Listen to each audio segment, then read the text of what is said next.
डिंपल यादव पर अभद्र टिप्पणी करने वाले मौलाना की कुटाई हो गई है, और तो और ये कुटाई एक स्टूडियो के अंदर की गई है, जिसके बाद मौलाना सहमे हुए हैं और इसे राजनीतिक पार्टी की चाल बता रहे हैं। जिसके बाद सवाल है कि मौलाना के खिलाफ वाकई ये कोई चाल थी या फिर मौलाना ने काम ही पिटने वाले किए हैं। नमस्कार, कैपिटल टीवी उत्तर प्रदेश देख रहे हैं आप, मैं हूं आपके साथ हर्ष भारद्वाज। सपा सांसद डिंपल यादव पर अभद्र टिप्पणी करने के मामले में मौलाना साजिद रशीदी पिट गए हैं। नोएडा में एक लाइव टीवी डिबेट के दौरान मौलाना रशीदी पर यह हमला हो गया। डिबेट के दौरान हुए हमले को लेकर मौलाना रशीदी ने सीधे तौर पर समाजवादी पार्टी के कार्यकर्ताओं को जिम्मेदार ठहराया है। हमलावर ने उन पर थप्पड़ भी बरसाए हैं। इसके बाद वो नोएडा पुलिस के पास शिकायत दर्ज करवाने पहुंचे। इससे पहले भी रशीदी ने धमकियां मिलने का आरोप लगाया था। घटनास्थल पर क्या हुआ? मौलाना साजिद रशीदी एक टीवी चैनल के लाइव कार्यक्रम में हिस्सा लेने नोएडा पहुंचे थे। कार्यक्रम के दौरान अचानक कुछ अज्ञात लोगों ने उनके साथ मारपीट शुरू कर दी, जिसमें कथित तौर पर उन्हें कई थप्पड़ मारे गए। इस दौरान कार्यक्रम स्थल पर अफरा तफरी मच गई और सुरक्षाकर्मी स्थिति को संभालने में देर से पहुंचे। हमले के बाद मीडिया से बातचीत में मौलाना रशीदी ने कहा कि मुझे कई दिनों से धमकियां मिल रही हैं। समाजवादी पार्टी के जिला अध्यक्ष, ब्लॉक अध्यक्ष और कुछ पदाधिकारी मुझे लगातार फोन करके गालियां दे रहे थे। मैंने इसकी शिकायत कल ही पुलिस को ईमेल के जरिए भेज दी थी, लेकिन उन पर कोई कार्रवाई नहीं हुई। उन्होंने आगे कहा कि मुझे कल से डर लग रहा था कि कुछ होने वाला है। आज मुझे 4 बजे डिप्टी एसपी से मिलने जाना था, लेकिन जैसे ही 3 बजे निकला मुझ पर हमला कर दिया गया। यह हमला समाजवादी पार्टी की मिलीभगत से हुआ। ये जनता की नहीं, समाजवादियों की ही चाल है। पुलिस की भूमिका पर उठाए सवाल।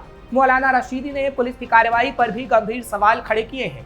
उन्होंने आरोप लगाया कि पुलिस को समय रहते सूचित किया गया था, लेकिन उन्होंने कोई ठोस कदम नहीं उठाया।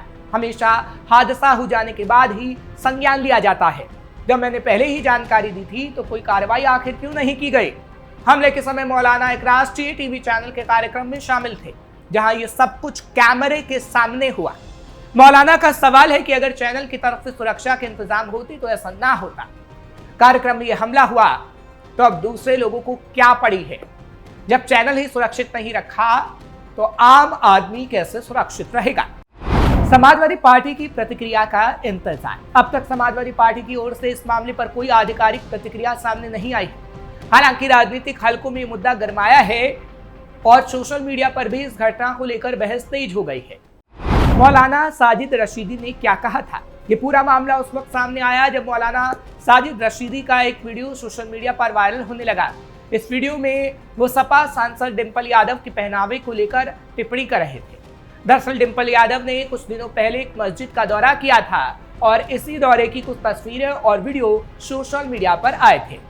उनके इसी दौरे पर पहनावे को लेकर मौलाना रशीदी ने टिप्पणी की थी। उन्होंने कहा, मैं एक फोटो दिखाता हूं जिसे देखकर शर्म आ जाएगी।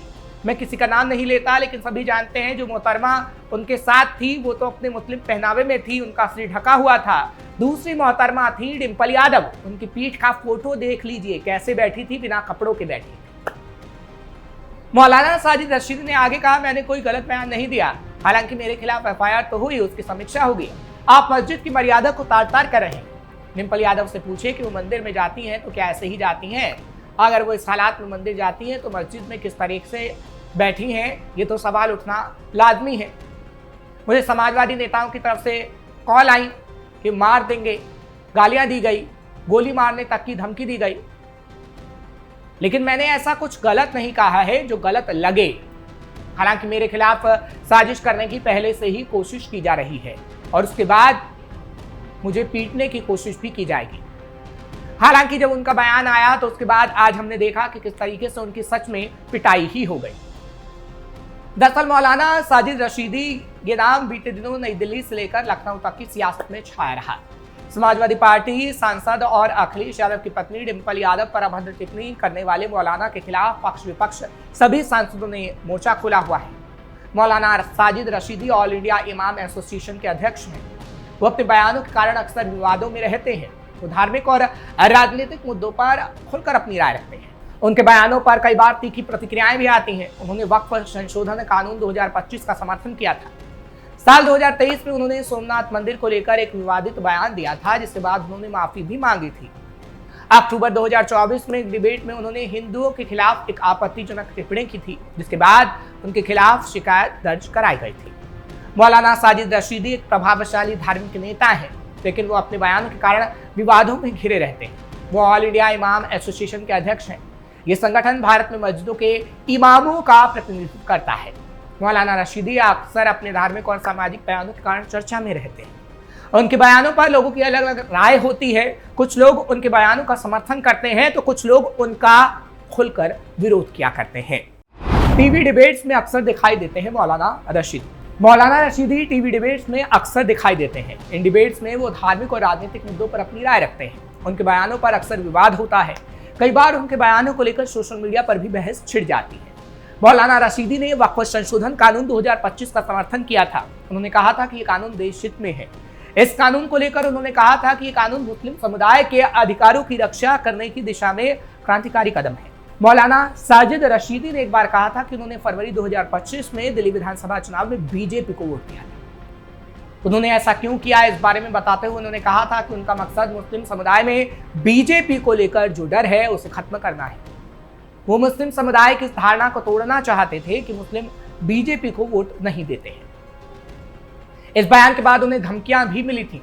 कुछ लोगों ने उन पर बीजेपी के हाथों बिकने का आरोप भी लगाया था, लेकिन उन्होंने ये स्पष्ट किया था कि उनका उद्देश्य मुस्लिम समुदाय को राजनीतिक रूप से आत्मनिर्भर बनाना है।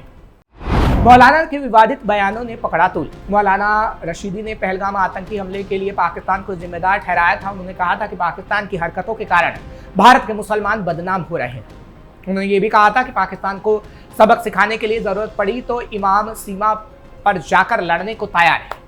साल 2023 में मौलाना रशीदी ने सोमनाथ मंदिर को लेकर एक विवादित बयान दिया था। उन्होंने दावा किया था कि महमूद गजनवी ने सोमनाथ मंदिर तोड़कर सही किया था, क्योंकि वहां कथित तौर पर गलत काम हो रहे थे। उन्होंने कहा था कि वहां कथित तौर पर गलत काम जैसे लड़कियों को गायब करना हो रहा था। इस बयान पर आपत्ति जताते हुए सोमनाथ मंदिर ट्रस्ट ने उनके खिलाफ एफआईआर तक दर्ज की थी। इसके बाद मौलाना ने माफी मांगी और कहा कि उनका इरादा किसी की भावनाओं को आहत करना नहीं था। अक्टूबर 2024 में एक डिबेट में मौलाना रशीदी ने हिंदुओं के खिलाफ एक आपत्तिजनक टिप्पणी की थी। उन्होंने कहा था कि हिंदू जिसे देवी कहते हैं उसी का दुष्कर्म करते हैं। इस बयान के बाद गाजियाबाद के बीजेपी विधायक नंदकिशोर गुर्जर ने उनके खिलाफ शिकायत दर्ज करवाई थी। इस बयान को हिंदुओं की भावनाएं आहत करने वाला बयान बताया गया था। यानी कहा जा सकता है कि रशीदी कई बार अपने विवादित बयानों में घिरते नजर आए हैं, लेकिन अब विवादित बयानों के चलते वो पिटते भी नजर आ रहे हैं। जिस तरीके से लाइव डिबेट में उनकी पिटाई हुई है और थप्पड़ बरसाए गए हैं, वो कहीं ना कहीं सवाल जरूर खड़े करते हैं। लेकिन अगर रशीदी ऐसे बयान देंगे तो ये तस्वीर तो आनी लाजमी है।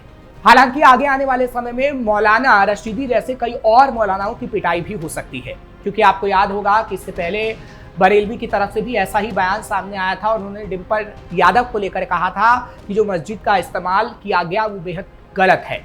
बरेलवी की तरफ से ये भी कहा गया था कि आखिर मस्जिद को ही क्यों राजनीति का अखाड़ा बनाया जा रहा है। और कई और मौलाना हैं जिन्होंने अभद्र टिप्पणी डिम्पल यादव के खिलाफ की थी। और ये कहा जा रहा है कि आगे आने वाले समय में उन मौलानाओं की पिटाई भी हो सकती है।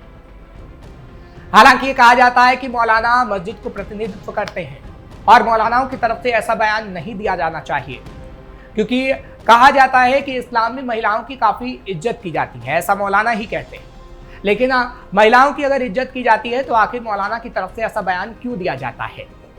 इस्लाम में तो महिलाओं के लिए काफी खूबियां बताई गई है और ये कहा गया है कि कैसे महिलाओं के अधिकारों को सुरक्षित रखा गया है, कैसे महिलाओं की अगर पर्दा प्रथा है तो उसके पीछे भी कोई ना कोई वजह है।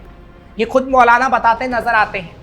तो आखिर क्यों मौलाना किसी को इतना कह देते हैं कि किसी के तन पर कपड़ा नहीं है, और ऐसी बात अगर की जाएगी तो कहीं ना कहीं मौलाना की पिटाई तो होगी और आगे आने वाले समय में भी ऐसी तस्वीर देखने को जरूर मिल सकती है। फिलहाल आपको ये खबर कैसी लगी कमेंट सेक्शन में जरूर बताइएगा। खबर को लाइक शेयर करें, कैपिटल टीवी को सब्सक्राइब करना मत भूलिएगा।